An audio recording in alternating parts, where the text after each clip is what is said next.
You can absolutely imagine Trump loving the idea of going down in history as the president who added this huge chunk to the United States. Yeah, bigger America, yeah. And the problem with it is that if he actually follows through, militarily, it would be very easy for him. He could basically move a few thousand troops in, announce that they'd taken Greenland, and nobody could do very much about it. Well, hold on, Rory. Hold on. The Rest is Politics is powered by our friends at Fuse Energy. And when you switch to Fuse, you will now receive Trip Plus membership free of charge. That's where you can take advantage of things like ad-free listening, early access to Question Time episodes, pre-sale live show tickets, and more. All you got to do is go to getfuse.com/politics, use the referral code politics when signing up. We will be providing many more offers for members, which I think can be great, including interviews for members only and questions for members only, which I hope you'll enjoy. But the other advantage of signing up, of course, is that you can protect your energy bills by fixing your electricity rates for the next year with Fuse, which is going to be very relevant with the price cap rising by 6.4%. Fuse's new fixed tariffs undercut the April price cap by over £100, with almost £150 of savings for a typical customer on the 18-month tariff. By fixing your electricity rate, you can lock in your price today and protect yourself from any rises over the next year. So download it now, use the referral code politics after signing up. Visit getfuse.com/politics for the terms and conditions and to learn more.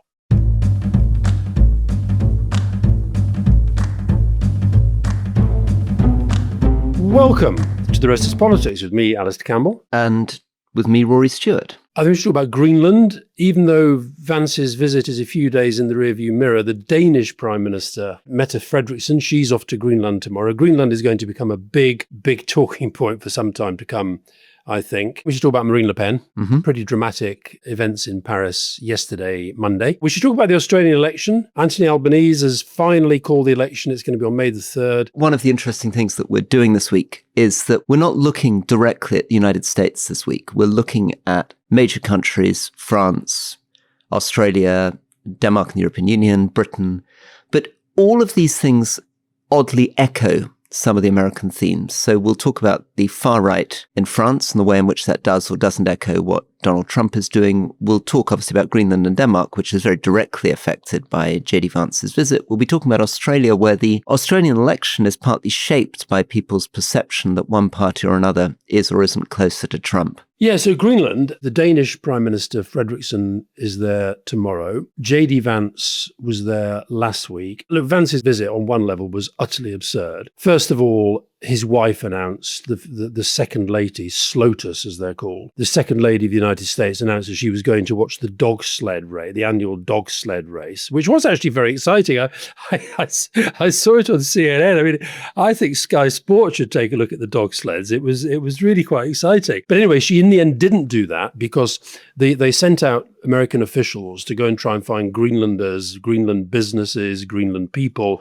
who would meet her. Nobody wanted to be seen with her. Vance then did this truly absurd sort of social media post saying that I don't want Asha to have all the fun on herself. I'm going to go with her. And he spent 3 hours at the last remaining US military base on Greenland and basically carried on talking this utter nonsense that he's been talking about, why Denmark has failed Greenland, Greenland needs America, Greenland people want America, and so forth. And look, but what is clear is if we sort of, no pun intended, drill down a bit on this, 43 of the 50 key minerals that are needed for the big technological advances that are going to be at the heart of economic competition in the next decade or so exist under the underground in Greenland. Added to which, the other really big irony of this whole story is that Trump and Vance, when he was there, talking about the way that the sea routes are opening up. The reason for that, of course, is climate change, which his lot have basically been denying. So meanwhile, Russia has been investing heavily, for example, in icebreakers. The United States has 2 icebreakers. Where they could have had a partnership on icebreakers was with Finland, who've got a few, Denmark, who've got a few, and of course, Canada.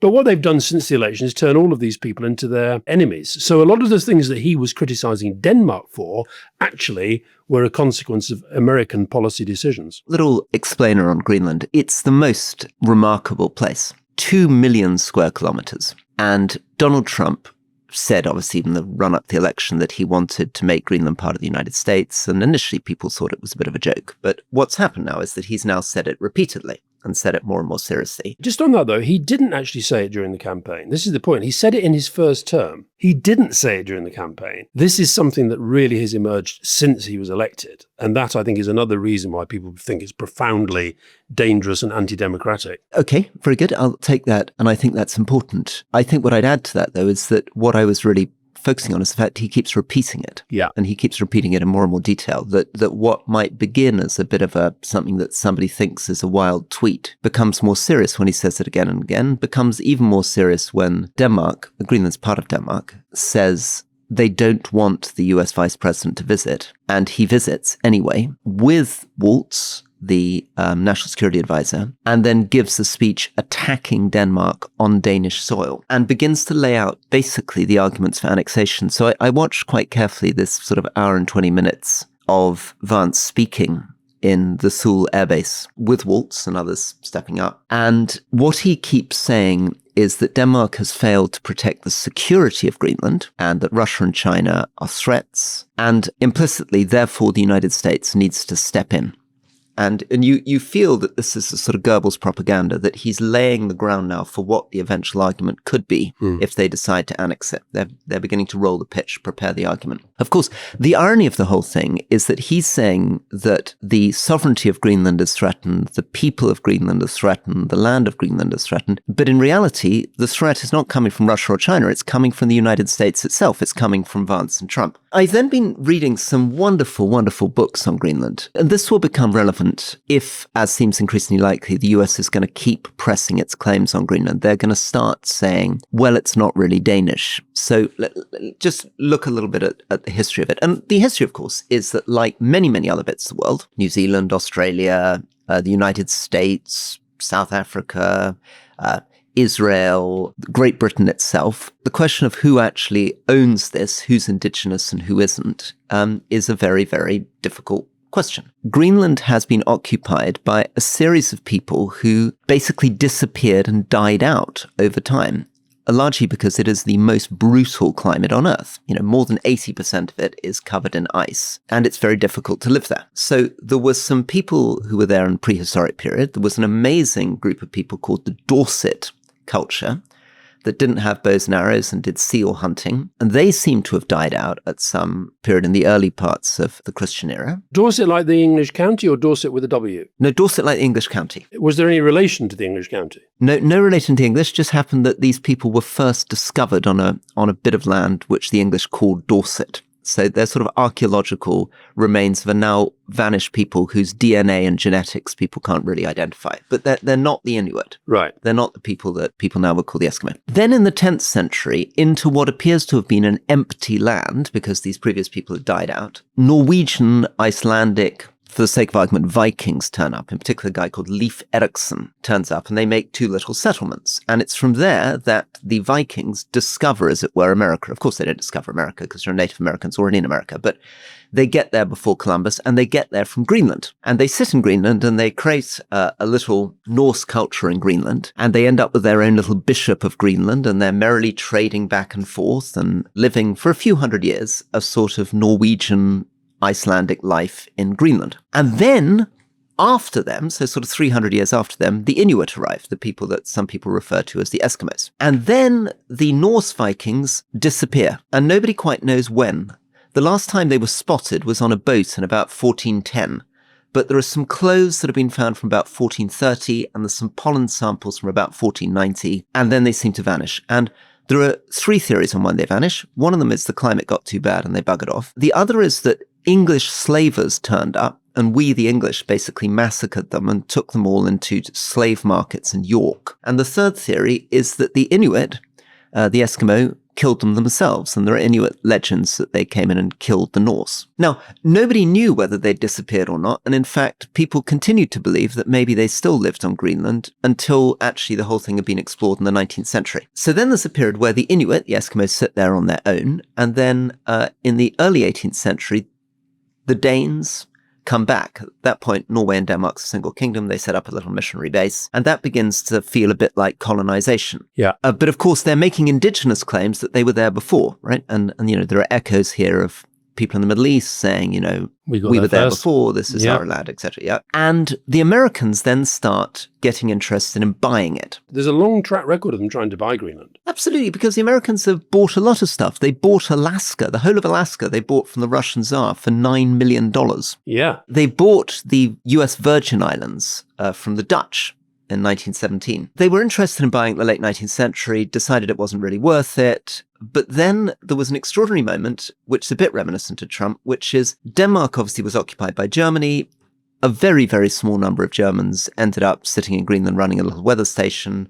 The Americans then set up a base to resupply Europe and to get planes to stop over on the way. And at the end of the war, the Danes said, thank you very much for being here. Farewell. And the Americans, who were a little bit Trumpian even then, had helped themselves to some cryolite mines as part of the deal for turning up in Greenland during the Second World War, made it very clear to the Danes that they had no intention of leaving. They were just going to sit there. Yeah. And the Danes got a little bit embarrassed, couldn't understand what was going on, went off to the United States, and the US government had managed to put together $150 million to buy Greenland. And the Danes said, no, thank you very much. We don't want your money. And could you please leave? This was all fudged because actually the Americans wouldn't leave, and it was fudged through NATO. So the faith-saving measure was to say, oh, well, we're all NATO members, doesn't matter if the US keeps bases there. US at one point had 15,000 soldiers there. There are 12 bases. They also signed a secret deal with the Danish Prime Minister the Danish people didn't know about keeping nuclear bombers there, and they managed to crash one of their bombers and drop a nuclear bomb into the sea and all this kind of stuff. Fast forward, they dropped their base down to 200 people, very, very few people left. And now America is looking at doing something quite different from the acquisition of Alaska, which is the way they acquired Hawaii. This American state that they got in the 1890s, they basically forcibly acquired with a bunch of dodgy American businessmen who got involved in the internal politics of the Hawaiian court, toppled a Hawaiian queen, and annexed it as a further state. The final thing, I think, is to say that we have to be serious about this threat now, because I think from Trump's point of view, this is an opportunity to acquire 2 million square kilometers of territory. This would be larger than any state in the United States. This is 3 times the size of Texas. This is a place which is, the size of Indonesia, the size of Mexico. It's an enormous territory. With a population less than 60,000. I mean, there are not many parts of it that you can live in. Not many parts you can imagine, but you can absolutely imagine Trump loving the idea of going down in history as the president who added this huge chunk to the United States. Yeah, bigger America, yeah. Bigger America. And the problem with it is that if he actually follows through, and I don't know how you put a percentage on what goes on in Trump's head, right? How you predict. Is it a 30% chance? Is it a 20% chance that he decides to do it? Militarily, it would be very easy for him, right? He could basically move a few thousand troops in, announce that they'd taken Greenland, and nobody could do very much about it. Well, hold on, Ray. Yeah. Hold on. Yeah. You say that. I mean, right, militarily in terms of who has real force and real power, but Denmark is a member of NATO. And Article 5, which has only ever been brought into bearing once, which was after 9/11, when, the Article 5 basically means an attack on one member is an attack on all. That would include, I would argue, even if the attack came from a NATO member. So if America suddenly decided to try to annex militarily Greenland, which, as you say, is part of the Kingdom of Denmark, that poses very, very big questions for us, the UK, for Canada, for Turkey, for Germany, for France. So I don't think it is that easy. That is a step of epic World War making proportions. What was interesting, you said this about when we talked about the Signal Gate stuff last week, where all the people who were on that call, Waltz and Vance and Rubio and Hegseth, they know what Trump wants and they're trying to give it to him. Okay. So at the moment, they know that Trump wants Greenland to be part of the United States of America. But what Vance's presence in the place said to me is it was just part of that kind of show. I mean, are you seriously saying that where this ends up is with the Americans taking over militarily. Are they going to do that by... and by the way, they could easily build up the American military there now, because, as you say, they had thousands of troops there. They had a dozen bases. There's nothing that they couldn't get from the Danes on this right now through normal diplomatic negotiation. It's the fact that he has said, I want it to be part of America. That is what's driving this much more aggressive approach. Yeah. So how do we put a chance on it? I don't know, but I would say it's a non-trivial chance, because I think he loves this idea of going down in history as the guy that acquires this. I think that, as I say, militarily in the short term, pure military, Denmark is not going to be able to go to war with the United States, partly because the whole of NATO is completely dependent on America for almost all the kit we use, all the interoperability we use, all the satellites we use. We simply don't have the sovereign capacity to fight them, even if we wanted to. And of course, there's precedent for this. I mean, during the Second World War, Denmark did not fight against Germany when Germany occupied them. They decided they didn't have a hope. They couldn't do it. There will be a debate. I mean, there will be different, if it happens, let's say, there's a 30% chance of it happening. Militarily, there's the option of just accepting it as a fait accompli. There's the option of symbolically fighting, which means some of your soldiers die for the principle of it, to make a symbolic statement. And that can be very, very powerful. Many people in Ukraine really regret the fact that in 2014 in Crimea, the Ukrainian soldiers surrendered. They surrendered because they thought it was completely hopeless. They were totally surrounded. But some people now think that if they'd actually fought and died, that would have brought international attention to it and made it much easier later down the line to fight. But as you say, the point is not the short-term military stuff, it's the political stuff. So, as you've said, it would completely destroy NATO. Overnight, NATO would be finished.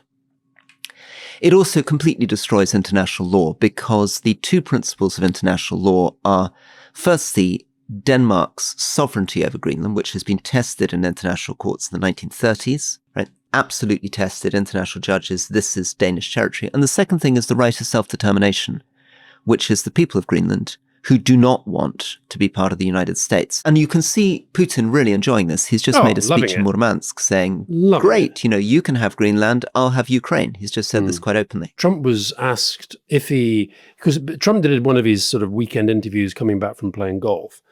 And he said, I think there's a good possibility we can do it without military force. Okay, that was a very deliberate way of putting into the ether the idea that maybe it would be done with military force.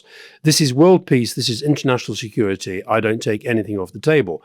He was then asked, well, if that were the case, you did use military force, what message does that send to Putin about Ukraine? And his three-word answer was, I don't care. So I think the chances are less than 30%, but I think you're right that it is a not untrivial point to talk about that.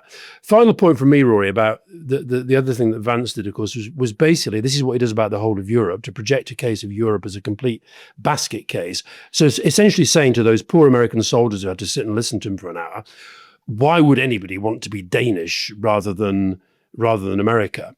Several reasons for that. One is that Denmark is regularly in the top 1, 2, or 3 of the happiest countries in the world.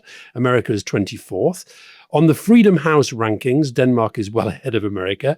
Their healthcare system is better. They live longer lives. I would argue that they, frankly, feel pretty happy to be Danish. Now, the point about Greenland, however, this is the other thing that they're exploiting, but I think this is going to boomerang against them, and this is the reason why the Danish Prime Minister is going there this week, is that there's been this growing movement towards independence. But I suspect that the idea of the Greenlanders, even the most absolute, really passionate believers in Greenlandic independence, will be saying to themselves, okay, Denmark may not be a huge military power, but it is part of the European Union. Do we really want, as a country of 55,000, without much of a military, without much of a diplomatic service, do we really want to be on our own at a time when America says, we want to have you? So I think the independence debate will be parked for a while until this gets resolved one way or the other. Yeah. And if you are from the Inuit community, and there's a beautiful book by Cloutier, Shilawat Cloutier, called The Right to be Cold, which is a kind of wonderful account of the Inuit community across Alaska, Canada, Greenland, into Siberia. You're going to ask yourself, are Indigenous people better off in the United States? I mean, would you like to be one of the Lakota community in South Dakota? Do you feel the Inuit are well treated in Alaska? And I think the answer is if you're looking for people who take indigenous communities and rights seriously, who take the environment of Greenland seriously, it's the most precious, extraordinary environmental landscape on Earth. This beautiful book by a guy called Barry Lopez called Arctic Dreams, which just sort of brings to light this astonishing ecology, this sense of a world where the sun doesn't move through the sky, and at some points the sun doesn't set, at other points the sun doesn't rise. These strange collection of mammals and insects and birds that eke out an existence. You'd probably rather have Denmark if you're concerned about indigenous communities, indigenous rights and the environment than you would have Mr. Drill Baby Drill. So Le Pen, I was actually at the weekend, I was with a member of the French government who was saying, who knew this judgment was coming up. And the conventional wisdom was that she was guilty of a crime and she would be found guilty of that crime, but that the punishment was likely to stop short of making it impossible for her to run. But the judge, and this is very interesting what you just said there about the reflection of this on America, because of course we've had in America a convicted felon who then was nonetheless allowed to run for president and is now president.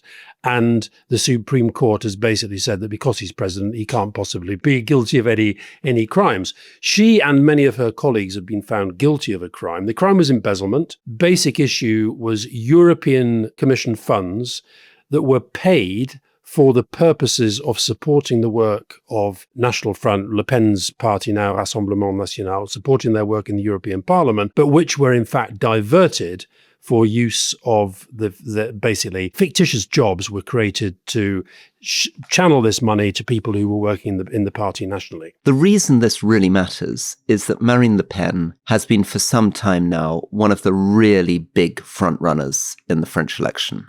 In fact, many people thought that she was in a very good position to become the next president of France. She's been in the last two. It's very difficult to work out who the successor to Macron will be. President Macron can't run again. And she seemed to be in this very unpredictable French presidential system. Unpredictable because there are 2 rounds of voting. Unpredictable because President Macron himself came out of nowhere. So with all those caveats, she seemed to be in a pretty strong position. And had she become president of France, had her party won, it would really matter because the presidency of France, as we've often said, unlike, for example, being Prime Minister of Italy, has real constitutional power. It's sort of almost a monarchical system. And also because France has real power within the European Union. And Le Pen's history, and she's obviously really tried to moderate, but her father was a fascist anti-Semite who founded the party. There have been strong ties to Russia and indeed Russian funding for the party and pro-Putin statements in the past. Very, very strong anti-immigration rhetoric. And so people were very, very focused on Le Pen. And the last thing anyone was really expecting, I guess, was that she would suddenly not be allowed to run. And of course, from the point of view of the far right, this adds to their general sense of conspiracy, general sense that the whole world is rigged against them and that this is an attempt to try to stop them exercising their democratic right, trying to stop democracy, which is what obviously Musk and others are really pushing. She's going to appeal. She's been banned. The court banned her from standing for office for 5 years. She's going to appeal. It's not really clear the grounds on which she's going to appeal, other than you're denying the rights of people to vote for somebody that they want in their millions. So they got about 10 million votes last time around that they want to vote for. But then you're straight into the argument about whether we believe in the rule of law or not. So Trump playbook, the minute, even before she was in court, even before the judgment was announced, once she knew that she was going to be found guilty, she very loudly muttered "incroyable" and then basically stormed out. And so the judge laid down the penalty. She was no longer in the building. I suspect that was part of a thought through strategy, essentially to say, we don't accept the legitimacy of this. There's one very important historical point that I think is worth mentioning, because France has got a bit of a track record of politicians who end up sort of, going through the courts.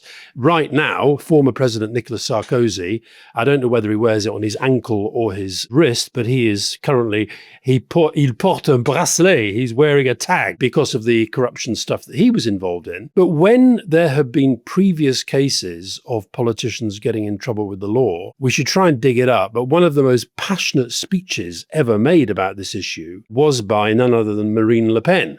that if you're found guilty of a crime, you should be illégitime. But what's really interesting about this, Rory, and this again is very, very Trumpian. Here we are, just over 24 hours after this judgment was handed down. Last night, I was sort of flicking between different French channels and different American channels, and this was a really big story around the world. It is amazing how quickly the facts of the case just get lost. There was next to no coverage explaining what this crime was. It was straight into the politics of the whole thing. And that's where we are now. You're completely right. We need to distinguish the law from the politics. And politically, it is a big issue. And we'll get onto the politics in a second, but just look at it in pure legal terms. As you say, this is a decision made by the French courts. It's not a decision made by other political parties. It's an independent judiciary. And this is in accordance with French law. And, you can agree or disagree about the way that French law works, but the judges were doing their job within the boundaries of French law. And they do it a lot. And often, actually, the cases against politicians going back over 20, 30 years have been cases about fake jobs. So one of the big things the judges in France keep focusing on is that politicians obviously have budgets for staff. And the budgets for staff are supposed to be to support them in their formal duties. But politicians are often very tempted to use those staff for political party purposes, or to use the money they're given for staff political party purposes. So not just true in France. Let's just step back for a minute. As a member of parliament, I saw this all the time in the House of Commons. So you would see the whips advising you that just before an election, you could get Parliament to pay for you to send a letter out to your constituents asking them some sort of opinion poll. And really what you're doing there is you're campaigning. You're using parliamentary letter paper, parliamentary stamps to get a letter to all your constituents, but you're pretending you're doing so as the member of parliament, not as the Labour or Conservative candidate. Again, your staff, who are your parliamentary assistants, your speechwriters, your aides, who are paid to go through constituency correspondence, in my experience, almost every member of parliament, those staff would often turn up distributing leaflets for you during an election. Now, often they had to formally take leave in order to do it and not be paid during the electoral process. But it's it's an ambiguous world. And this is what has been going on in France. So Jacques Chirac was convicted by the French courts for fake jobs, I think in that case in the mayoralty. François Fillon, the Prime Minister, was also convicted for almost entirely the same thing that Marine Le Pen seems to be accused of now. Yet again, how you use the budget that you've been given to your parliamentary assistants. Alain Juppé was convicted, and of course you talked about Sarkozy. So I suppose this has started many years ago. It's been done in many, many other cases. And one of the major arguments to make is this needn't necessarily be seen as a mad political attack on Le Pen. It's completely different from the German constitutional courts, where they can actually have a process which would allow them to say a far-right fascist party isn't allowed to run. And there have been cases made against the AfD saying these people are a threat to the constitution, they're doing things that are going to destroy the German constitution, and therefore they're not allowed to run.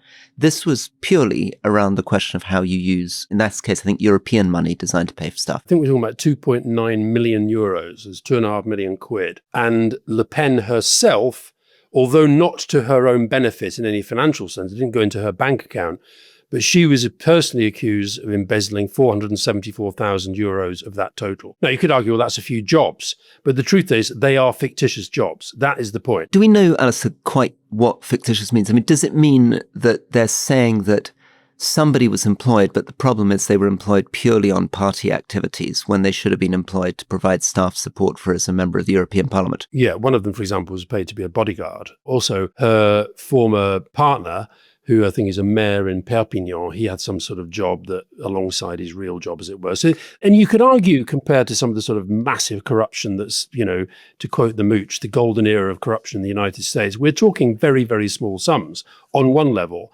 But I think there is a different way to look at this. They will be looking at this as saying, well, all those other people, they didn't get sentenced to 4 years in prison, which is what she's got. Now, just on that, by the way, you see the headline, 4 years in prison.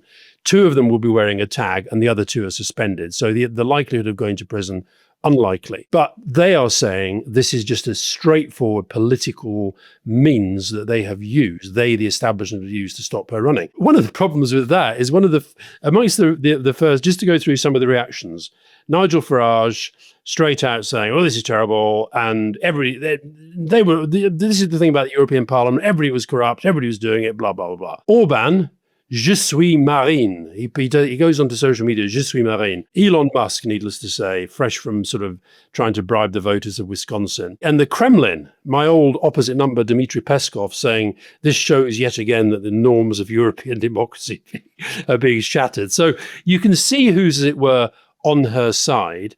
But that being said, the current Prime Minister, François Bayrou, he let it be known through one of those sort of, ways that words and opinions get out without you doing an interview.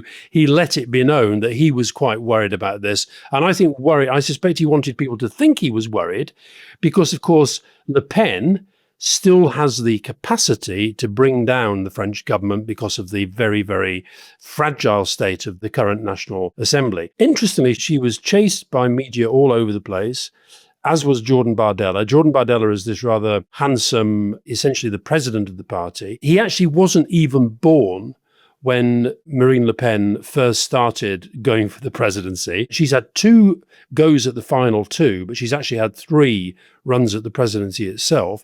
He is not even 30 yet, and it is basically an accepted conventional wisdom that if she accepts this ruling and she doesn't run for the presidency, he will be the candidate against whomsoever runs against him. Just my final point before we come back in, Roy. The media keeps saying that she's been the front runner, the leader, etc. You've got to remember, because Macron can't run, any polls on the presidency are absurd because we know that she would be a candidate if she could be. But all the other names, we don't know that Attal will be a candidate. We don't know that Edouard Philippe will be a candidate. So the fact that she's at 30, 35, sometimes 40% doesn't really mean that she is, as it were, the favourite. But that's part of the narrative now that the right will try to push. I think this is going to keep coming back as a theme as we look at democracies around the world, which is how the courts act against politicians. And this is obviously a big theme in Latin America, where courts very, very rapidly go after people who are toppled from office, often on big corruption charges. We've seen this in Argentina, Bolsonaro in Brazil. And of course, our views of this, people like you and me who are on the more liberal democratic side, we tend to be more sympathetic to the court cases when they're going against Bolsonaro. We're less sympathetic when they're going against people like Lula. In Turkey, since the beginnings of democracy in the 1950s, 60 parties have been banned from running by the courts. And of course, we talked last week about the fact the leading opposition leader has now been put in jail. And I guess politically, if we move off the kind of rights and wrongs of this and maybe move beyond, I think quite an interesting question that we may have to come back to in Germany, which is, are there conditions in which a party is so clearly a threat to the constitution that you actually want to ban it from running? I mean, in the extreme case, I think most people would agree that Hitler and the Nazi Party should not have been allowed to run, that there are cases of parties so far out there, so clearly committed to the destruction of the constitution, they shouldn't be allowed to run. But I think you and I would both agree that Marine Le Pen should definitely have been allowed to run in the normal situation. In other words, by all means, she prosecuted for corruption, but we don't believe that she shouldn't have been allowed to run in a French election because her party isn't that kind of fundamental threat to the French constitution. But once she's been convicted of breaking a law, and the judge is, under the French system, the person who decides what the punishment should be rather than any other politicians, then I think that is the rule of law working. That is justice and democracy working. What they're now trying to do is to turn that, with massive help from the right-wing media ecosystem around the world, turn that into a scandal in which she becomes the victim. I was glad to see, I was looking at all the French front pages this morning. Libération, you will not be surprised to know, the more left-leaning paper, just has the headline, coupable, guilty, right across the front page. Whereas the rest, it's all about the political effect. And what is the political effect? Well, I think that the political effect, as it was being assessed in most of the places where I was watching the debate about this last night, was that this would give a boost to the Rassemblement National. I'm not sure about that. I think that's because we're looking at everything through this Trumpian lens. We see Trump become convicted. We see Trump use that very effectively to his own benefit and against the Democrats. I still have enough confidence in the French people, albeit that, a lot of them are very pissed off with Macron, a lot of them are very attracted by the hard right. I still think there'll be enough French people to say, no, hold on a minute, we've got to look at this thing on its merits. We mustn't allow this victimization narrative to take hold. And I think the other thing that we'll do, if that narrative does take hold, people will then start to look, particularly if Bardella is the candidate, because he is ultimately just a young guy, pretty inexperienced. I think people will take a much harder look at what they're actually saying on the policy agenda, about which Le Pen has been very, very quiet. Le Pen's entire strategy has been just to sit back and let Macron implode. We don't really know that much about what she stands for, other than that she doesn't like immigrants. She's quite fond of Russia, but she doesn't want you to know that too much. And the other thing that's interesting, the reason why I think Trump maybe didn't come out in the way that some might have expected him to, and to say this is terrible, he basically said, well, she's a French version of me, because he always has to make it about himself. But actually, she's very anti-American, Le Pen. I mean, her basic foreign policy posture is France first, and that means I don't really like anything outside that. You're right that we're going to come back to this. It's going to play out legally and constitutionally in the first place. The judgment that Bardella and the RN people have to be making is, do they want their build-up to the presidential election in 2027 to be all about Le Pen if she's not going to be the candidate, rather than take 2 years to try to build him up? So I think you're going to see tensions on that front as well. A lot of the assumptions that we're operating on in Europe as Trump comes in is that it will be possible for Europe to come together with the UK.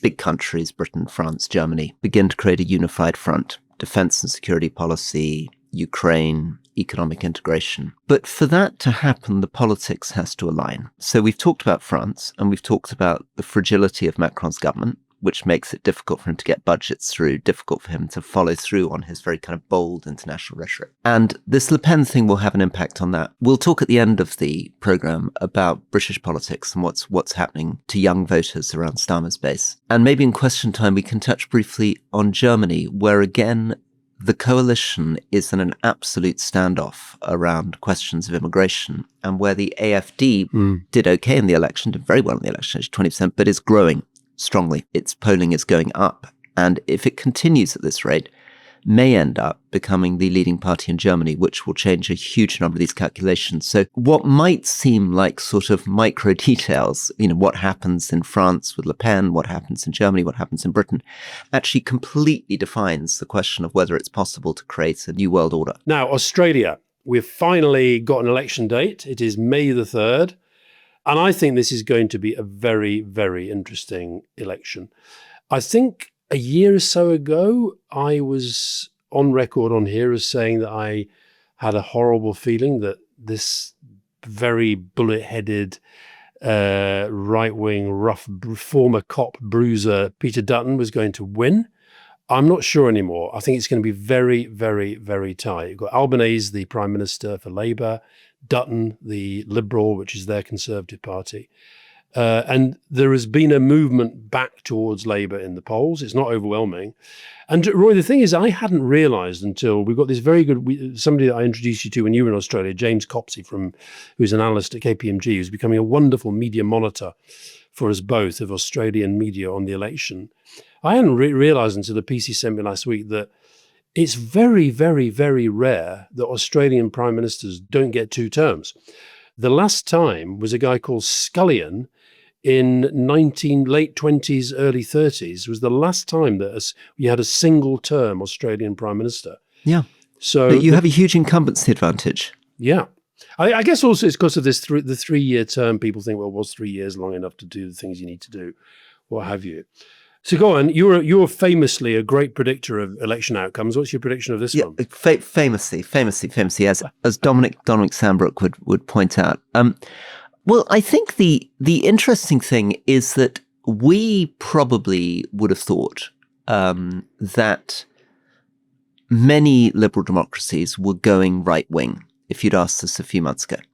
So you could have told a story where it seemed pretty certain that Pierre Poilievre would win in Canada, that Albanese would lose in Australia and Dutton would win, that Le Pen could win in France. And actually what we've seen in the last 2 months is the sort of counter-Trump effect, and the sense in which particularly Carney in Canada, has really managed to leverage people's horror at Trump to give a new energy to a sort of more left-wing patriotic approach. And you can see that Albanese is trying to do the same again in Australia. And it's very, very poor timing for Dutton, because Dutton has tried to do what he thought were the sort of sensible Trump things. So this is the right-wing candidate, talked about stopping work from home, talked about getting rid of 41,000 extra civil servants, talked about getting a minister of government efficiency, sort of little Doge thing. Yeah, Moj. There's been quite a lot of talk about getting away from the green stuff, getting away from renewables towards gas, which sounds a bit drill, baby, drill. And of course, Albanese can use all that against him because of people's horror at Trump in a way that wasn't possible a few months ago. And Australian public opinion is not happy with Trump any more than Canadian or European opinion. In fact, US reputation, some of this has been shared by many of the people that we've interviewed on this show. But Ian Bremmer, for example, has done a lot on this. Astonishing, the collapse of the popularity of the United States across the world in just the last 3 months. Just how much negativity is being generated. Do you think, I mean, am I overdoing that?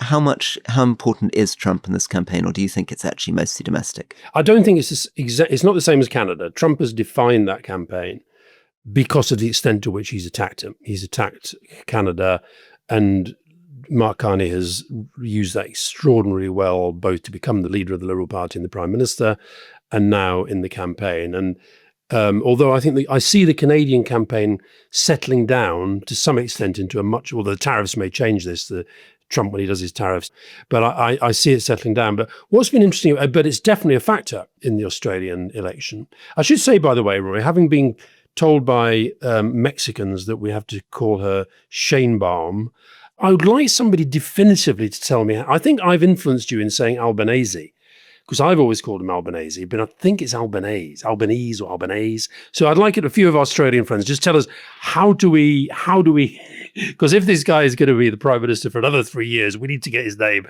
absolutely right. Yeah, he's never going to come on the show if we can't even pronounce his name. Exactly. But he's quite a man of the people. So let's just call him Albo, because that's what everybody calls him there. But what I think is interesting about this is that you mentioned this Minister of Government Efficiency, and they're now calling Dutton sort of Trump light.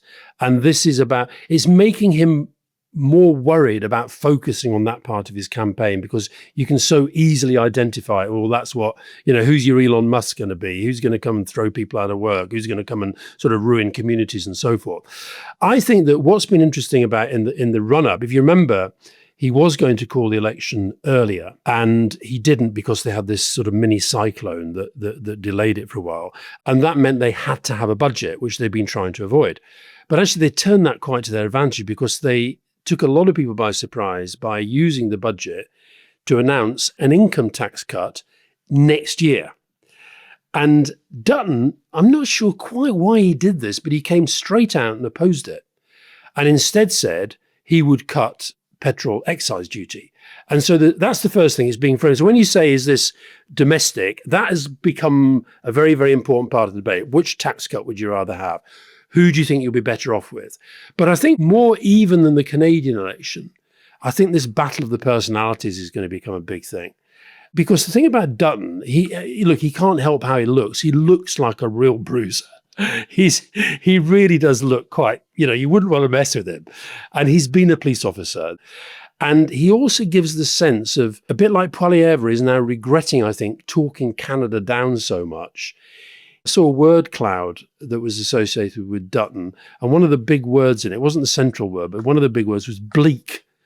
And it was like, so he gives a very negative sense of Australia and of Australians. And I think that is what Trump does, because Trump fuels this sense of we're actually better than America, we're stronger than America, we're better people than America. And the YouGov poll that came out, they did a big MRP poll, and it actually had, for the first time in a while, Labour within touching distance of a majority. I still think it's going to be very, very, very close, probably some form of coalition, maybe with your friends, the Teals. And I think it's nice. I'm sure Australian viewers will love the fact that you painted your wall teal in advance of the Australian election. It's a lovely colour behind you, Rory. Just finally, I guess, why Australia matters. I mean, I think Australia matters because it is this very robust liberal democracy. It's a liberal democracy which has got this very interesting balance in its economy between very important mineral base, minerals that are really crucial for the future of the world, along with its services. It's got this great democratic electoral system, which has largely avoided the kind of extremes of populism that we've had. But it also is in a very interesting position in relation to the United States and Europe. On the one hand, Albo's government's quite liberal internationalist. So, if you look at the differences between him and Dutton seems to be more likely to want to invite Netanyahu to Australia and Albo more likely to implement the International Criminal Court arrest warrant. Albo more renewable energy, Dutton more drill baby drill, Dutton pushing for higher defense spending, 2.5%. On Ukraine, Dutton is pretty isolationist, whereas Albanese is quite pro-Ukraine. So all these kind of splits. Although, to be fair to Dutton, Dutton has been critical of Trump's position on Ukraine. Right. Although I think his instincts, you don't think his instincts more isolationist, more sense that Australia's a bit overstretched, it's got other priorities elsewhere, needs to concentrate more on the Pacific? I have heard him talk about Ukraine in not that distant from the Labour government.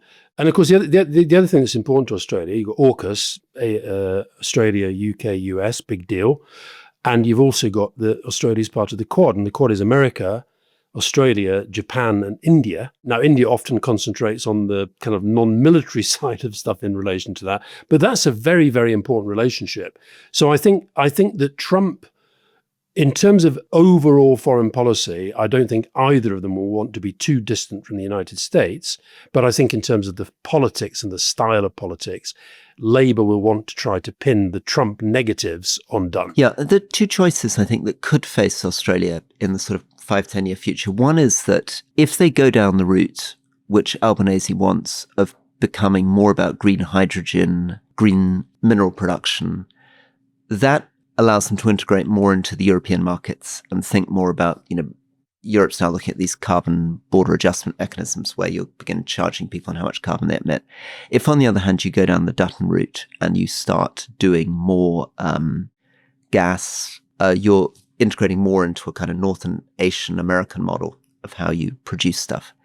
The second thing I think is that if we relate back to the beginning of our show, were America to do something particularly aggressive and crazy in the world, and Greenland could be one example of that, Australia would then have a real challenge around keeping public support for AUKUS, keeping public support for this very, very close defense relationship they've got with the United States, a lot of which is, of course, predicated on China, because China is now sending around yet another ship. We talked about a ship a couple of weeks ago. Circumnavigating. Yet another ship's going around that's being accused of being a spy ship, and Albanese is trying to say, no, don't worry, we've got it under control, and intelligence people have got it under control. Anyway, let's watch Australia. Are you making a prediction on this, though?